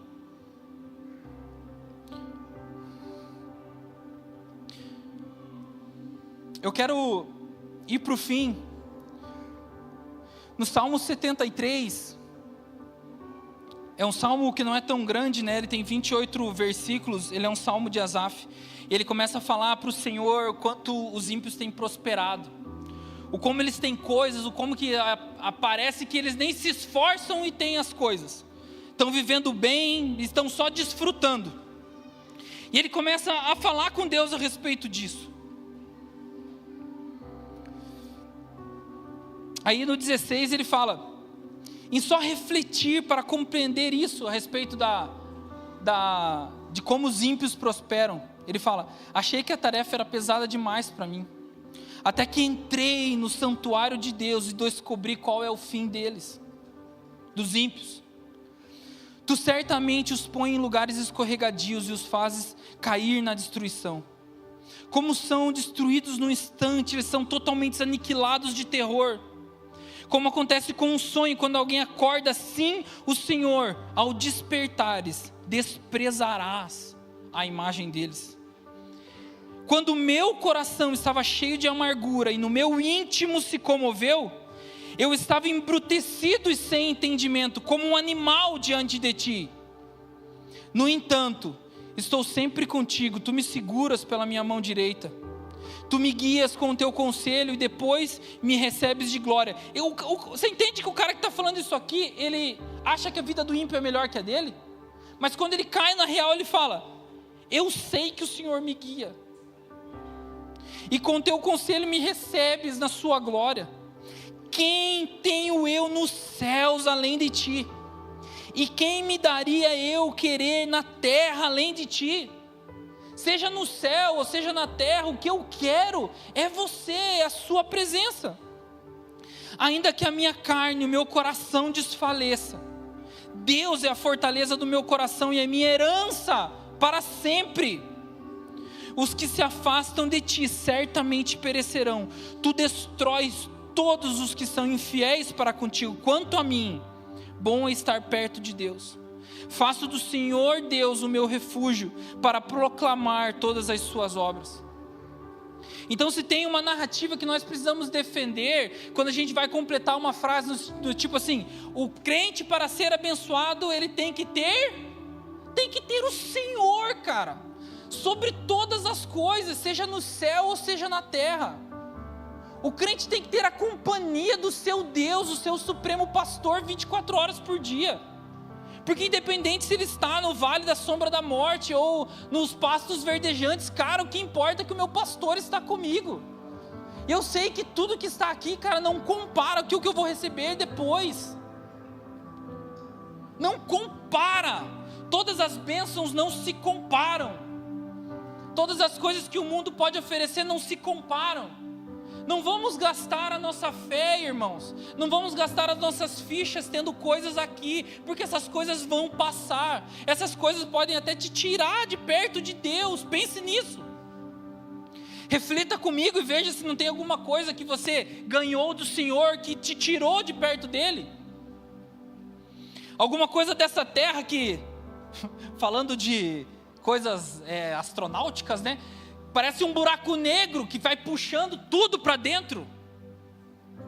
Você tem uma coisa que você dá tanto valor, parece que é um buraco negro, porque tudo vai puxando, você não pode perder aquilo. Quando você vê, você largou Deus por uma coisa que você tem e que você gosta muito, que você talvez até tenha pedido muitos anos para Deus. Isso roubou o Senhor da sua presença. Isso te roubou a alegria, isso te roubou a paz, a bênção que você acha que recebeu do Senhor, de um trabalho, de uma faculdade, de uma namorada. Isso te roubou Deus, cara. Isso te tirou do trilho, isso te fez acreditar que a vida na terra é melhor do que a vida no céu, a vida com o Senhor. A aparência de saúde, de prosperidade, ela pode ser uma maldição para algumas pessoas. Da mesma maneira que o Senhor foi buscar algum fruto naquela figueira que estava super verde, bonita, e ele não achou nenhum fruto lá, e ele amaldiçoou aquela figueira naquele mesmo momento. Às vezes você está achando que você quer ser como alguém que parece uma figueira verde e bonita, mas na verdade, como o Diego já falou algumas vezes aqui, e se você não ouviu, não sei se vai conseguir achar, mas em nome de Jesus você vai achar, amém, irmão. Que nós não podemos dar frutos de plástico. Frutos de plástico não alimentam ninguém, nada. Nós precisamos dar frutos bons, frutos para a glória de Deus. O Senhor precisa nos ver, sim, frondosos, bonitos, verdes, mas cheios de fruto. Cheio daquilo que pode alimentar o Senhor.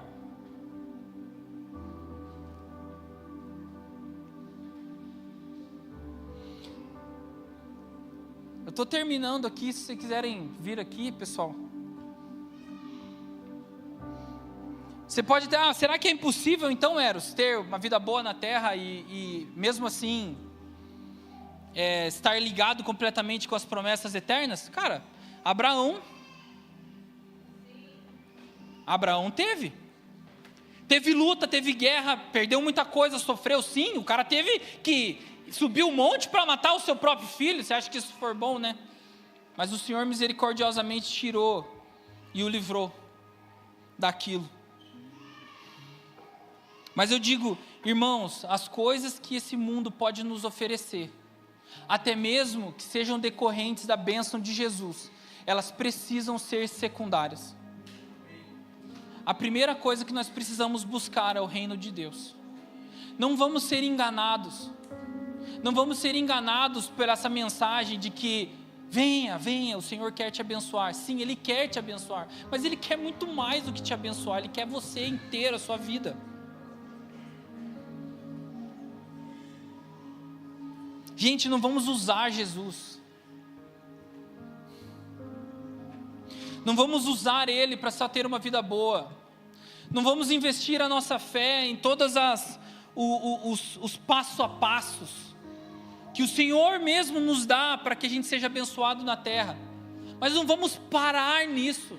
Não vamos depositar toda a nossa fé nisso. Vamos parar de usar Deus, meus amigos. Não vamos usar Deus para ter uma vida boa. Ele é um Pai maravilhoso e ninguém ganha de Deus de dar. Como Paulo fala em 1 Coríntios 15, 19, se a nossa esperança em Cristo se limita apenas para essa vida, somos as pessoas mais infelizes deste mundo. Se nós queremos usar Deus para ter uma vida boa aqui, nós somos as pessoas mais infelizes desse mundo. Porque no fim de todas as coisas, a primeira coisa que vai acontecer é o Senhor revelar todo o desígnio do coração do homem. E pode ser que algumas pessoas lá no final vão ouvir do Senhor, ele já recebeu a sua recompensa, porque a intenção do coração em aplicar fé em alguma coisa bíblica era ter uma recompensa na terra. Então Jesus falou, não tenho o que te dar, você já recebeu.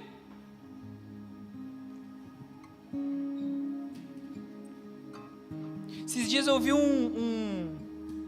não sei se era um podcast, o que era, que é o Brunet lá, que eu esqueci o nome dele, falou que de experiências, né, e isso é legal e tal, mas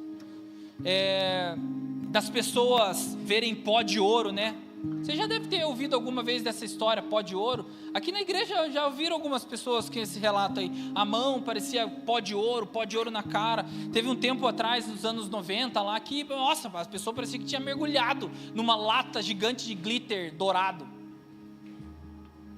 E aí ele comentou de que estava naquele momento e toda essa questão pó de ouro, e a galera toda meio maravilhada com aquilo, e ele ouviu o Espírito Santo falar, é sério que vocês estão se impressionando com pó de ouro?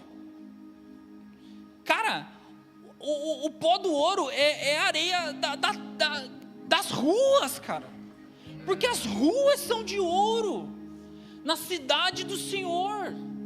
Então nós não podemos nos contentar com a areia do céu somente, achando que nós estamos fazendo alguma coisa importante demais.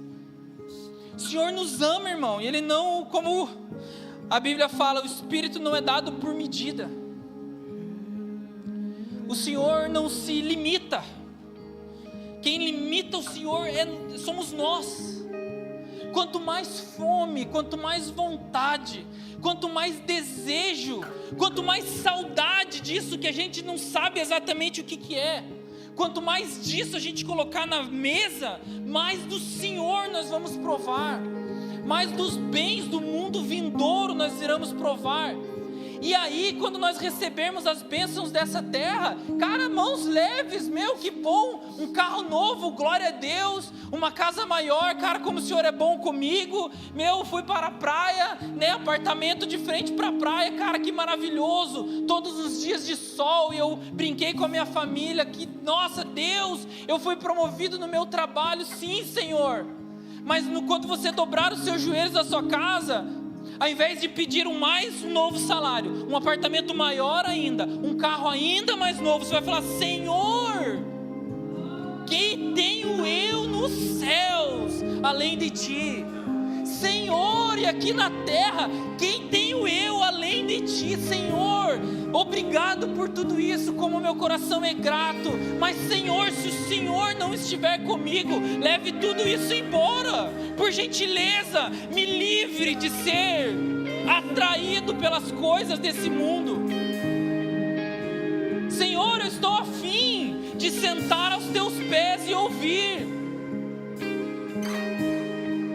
Senhor, as bênçãos que você segura na sua mão, depois você larga uma para mim aí depois, porque eu sei, né, Senhor, você ainda me deixou aqui, né, eu estou aguardando o dia em que nós nos encontraremos, mas até lá, uma bênção cai bem, porque eu preciso sustentar a minha família, eu preciso, né, eu quero que minha filha estude numa faculdade boa e, né, andar com carro com ar-condicionado é muito bom, mas você deixa depois ali na saída, porque todo o tempo que eu possa gastar na vida, eu quero estar aqui aos seus pés, ouvindo a sua voz. E se você me dizer que não vai deixar bênção nenhuma, obrigado, Senhor, eu vou receber depois os meus tesouros no céu, aonde a traça e a ferrugem não corrói, onde o ladrão não mina e nem rouba.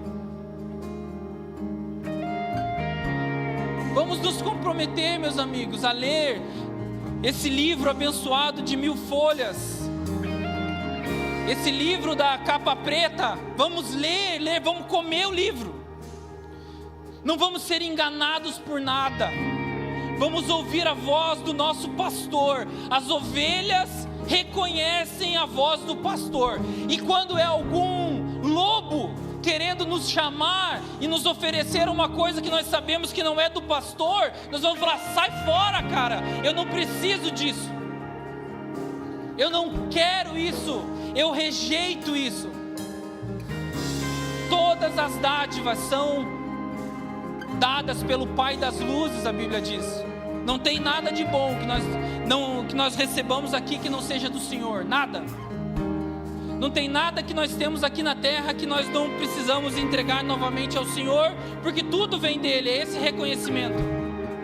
E para mim, pessoalmente, quando a Bíblia fala de que existem tronos nos céus com anciãos, com coroas sentados na frente de Deus, para mim, no meu coração, eu penso: cara, se ele está falando de anciãos, são talvez homens, não sei quem, mas quem são esses caras que o Senhor decidiu fazer tronos e colocar esses caras sentados na frente dele? Quando fala de coroas, fala de reconhecimento, fala de tesouros. Fala, cara, esses caras têm coroas e eles sentam na frente de Deus. O que esses caras fizeram? Quem eles são?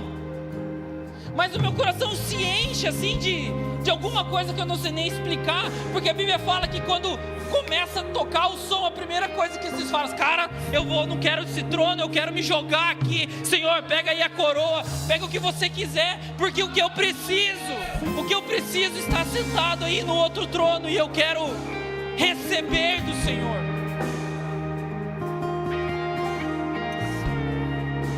Espírito Santo, leva-nos a isso, Espírito Santo. Eu oro por entendimento, eu oro para que a gente ouça a sua voz. Senhor, não nos deixe ser enganados, Jesus. Espírito Santo, não nos deixe ser enganados, por favor. Nos dá fome, sede de Bíblia, de palavra, de ouvir o Senhor, de estar na sua presença e ouvir a sua voz, Jesus. Nós viemos aqui, Senhor, na expectativa de que o Senhor se incline do seu trono soberano, que está posto sobre os céus, que nós não fazemos ideia onde Ele esteja. Olhe para nós e derrame da sua presença, Senhor. Nós desejamos o Senhor. Nós desejamos o Senhor. Irmão, você faz o que você quiser. Irmão, se você acha que tem que vir na frente, você vem. Você sabe, eu venho. Eu não preciso que ninguém faça apelo para mim, não, irmão. Eu venho. Quando eu acho que preciso, eu estou aqui. Isso aqui não tem nada de santo, mas quando eu penso que eu preciso me ajoelhar em algum lugar para que Deus saiba que eu estou querendo Ele, eu venho, cara, para frente, eu venho para algum lugar. Você faz o que você quiser, irmão, porque afinal de contas a vida é sua também.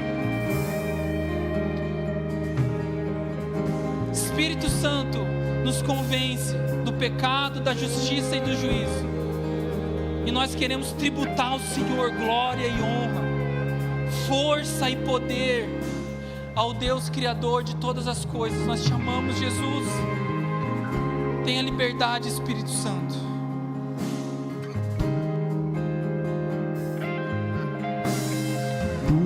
Busca as riquezas insondáveis do amor do Pai.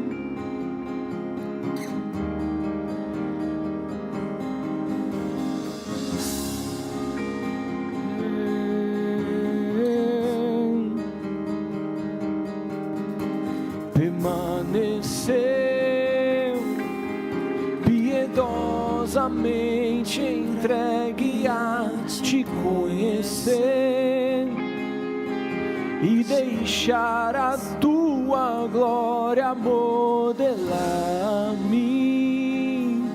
Enfim, buscar as riquezas insondáveis do amor do Pai, enxergar na história até chegar a mim.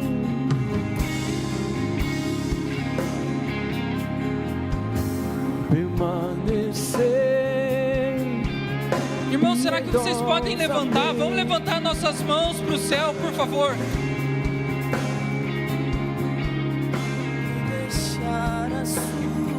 Glória até chegar a mim. Tua presença vale mais que 1000 dias em outro lugar. Me transforma ao contemplar tua beleza, a tua presença vale mais que 1000 dias em outro lugar. Me transforma ao contemplar tua beleza.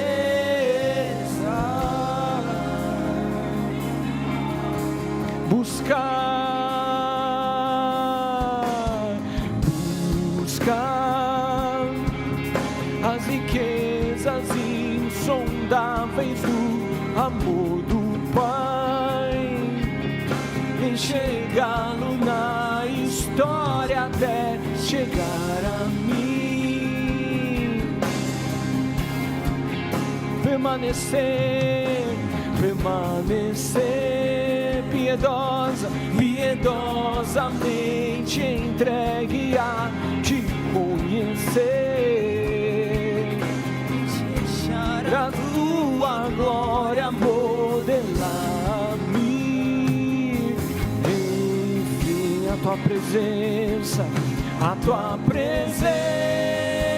vale mais, muito mais que 1000 dias em outro lugar. Me transforma ao contemplar tua beleza, tua presença.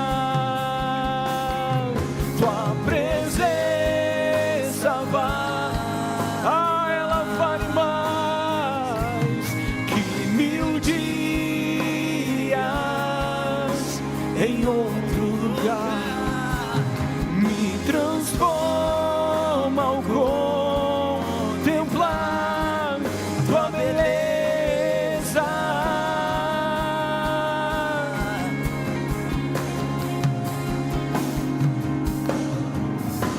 tesouro precioso. Eu corro pra chegar, o caminho é acessível, não há mais véu pra separar. Tesouro precioso, eu corro pra chegar, o caminho é acessível, não há mais véu pra separar.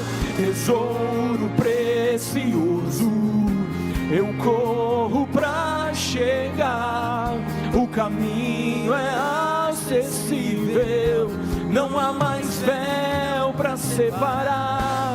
Tesouro precioso, eu corro pra chegar, o caminho é acessível, não há mais véu.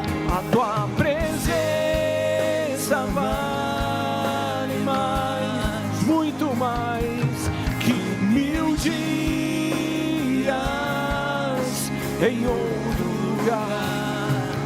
Me transforma ao contemplar tua beleza,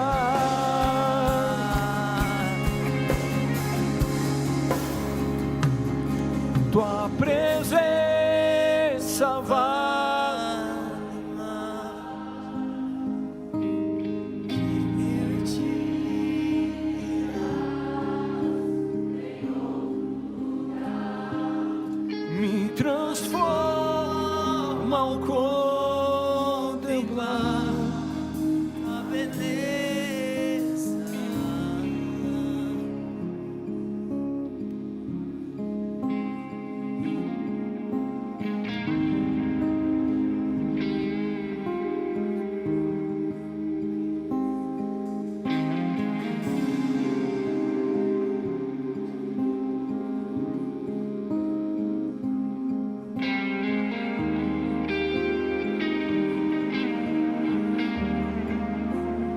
podem me tirar o ouro, a prata, minha casa, minha família, os meus amigos, só não me tire, meu Senhor.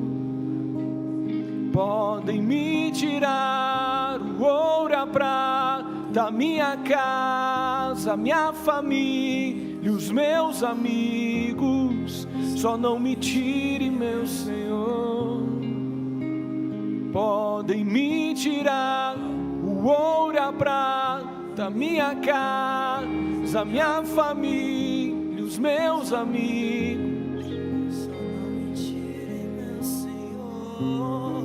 Pois uma vez que eu coloquei os meus olhos em ti, nada mais me satisfaz.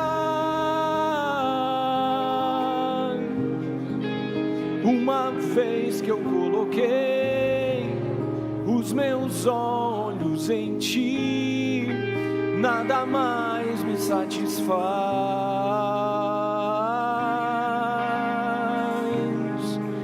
Mais uma vez que eu coloquei os meus olhos em ti, nada mais me satisfaz.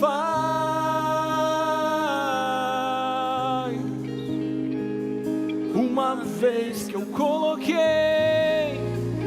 os meus olhos em ti, nada mais me satisfaz.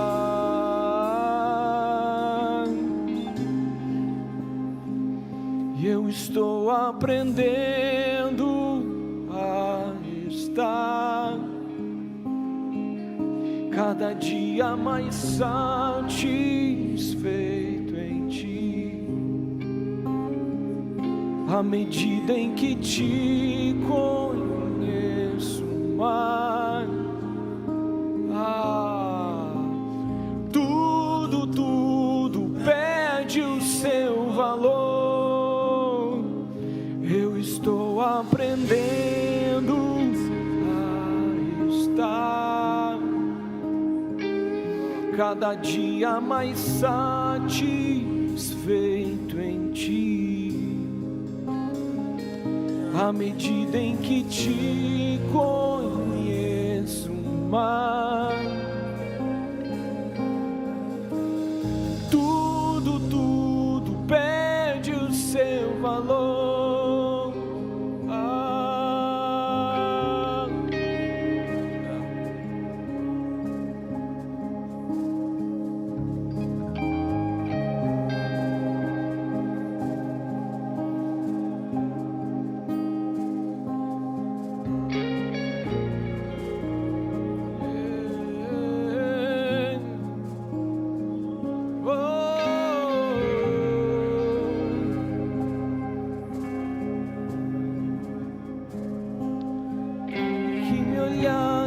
Quero que me encontres com fogo em meu coração, com lágrimas em meus olhos,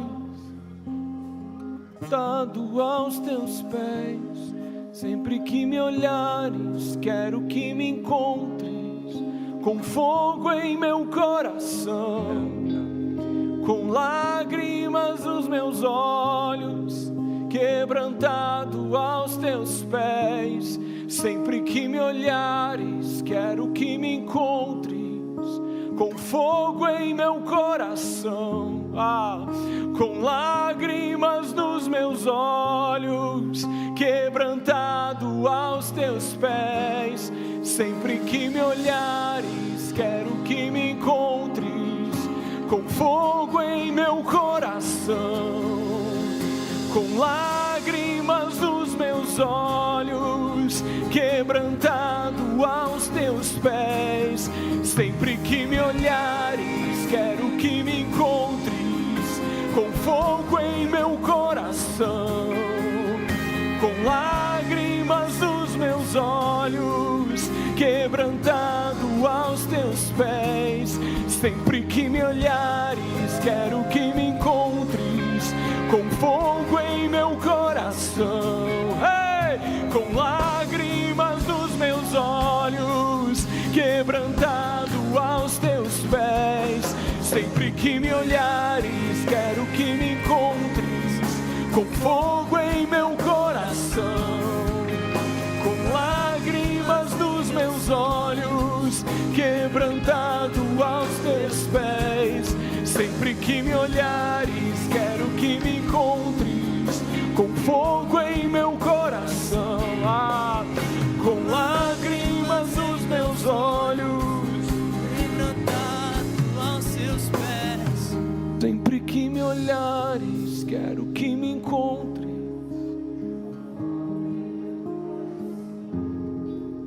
com lágrimas nos meus olhos, quebrantado aos teus pés, Jesus.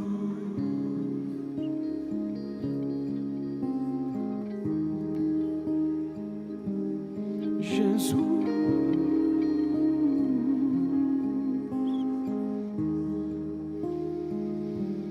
Jesus,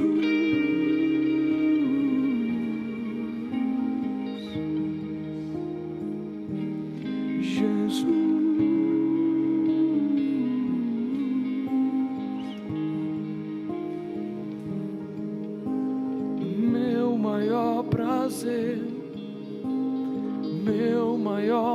prazer, meu maior prazer está em ti.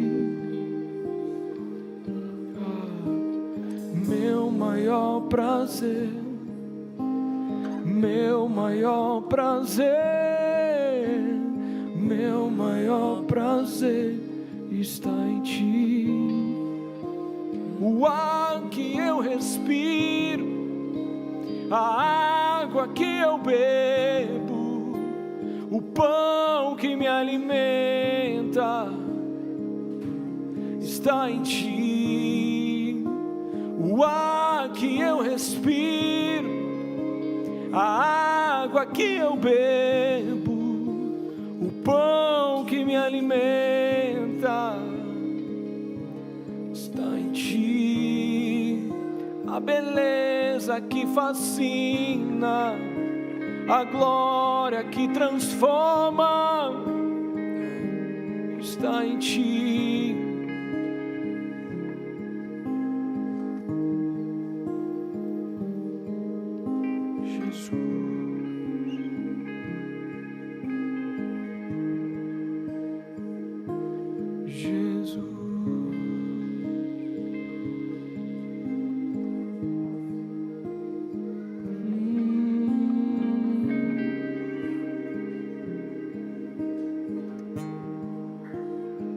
Todas as minhas fontes,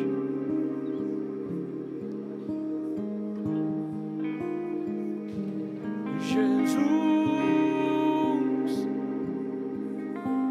a pedra preciosa, Jesus,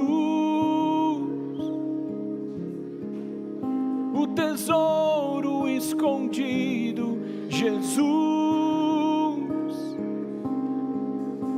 a rocha de esquina, Jesus, Tu és suficiente, Jesus, a pedra preciosa, Jesus, o tesouro escondido, Jesus, a rocha de esquina, Jesus,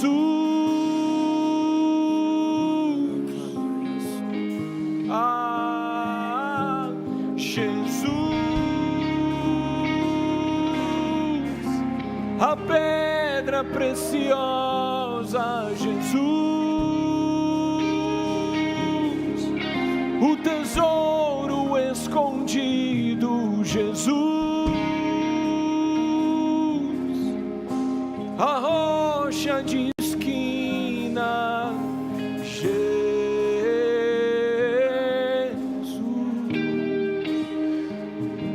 Meus amigos, você não precisa sair, deixa Deus continuar fazendo o que Ele está fazendo. E eu peço que, se você entender que já fez o que precisa, você possa ir no corredor, você possa ir ali por fora, não converse aqui dentro. Que Deus abençoe você nessa semana, em nome de Jesus.